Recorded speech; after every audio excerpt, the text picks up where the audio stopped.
আজকেও একটা বিষয় নিয়ে এলাম, সেটা হলো ক্যামেরা। আচ্ছা, আমার তো মনে হয় না এই ক্যামেরা নিয়ে আগে কেউ এই ধরনের কথা বলছে। আমি তো বলছি ক্যামেরা হচ্ছে মানুষের দর্পণ। আপনি রাস্তাঘাটে যান, বাইক নিয়ে যান বা চার চাকা নিয়ে যান, দেখবেন রাস্তার ধারেও ক্যামেরা লাগানো আছে, রাস্তার ধারে ধারে। আবার বড় বড় শপিং মল, বড় বড় ঔষধ দোকান, বড় বড় সমস্ত মার্কেটিং প্লেসগুলোতেও ক্যামেরা লাগানো আছে।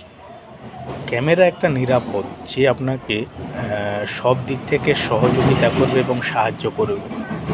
ধরুন রাস্তার মধ্যে কেউ ফুল স্পিডে গাড়ি চালাচ্ছে, এটা তো ঠিক নয়, তখন সেটা কী দেখবে? ক্যামেরা। আবার ধরুন কোনো দোকানের মধ্যে কোনো অনৈতিক কার্যকলাপ করছে কেউ, সেটা কি দেখবে? সেটা দেখবে ক্যামেরা। তাহলে আমাদের অদৃষ্টের পিছনে আছে কিন্তু ক্যামেরা, সেই যেই কোম্পানির হোক না কেন, সব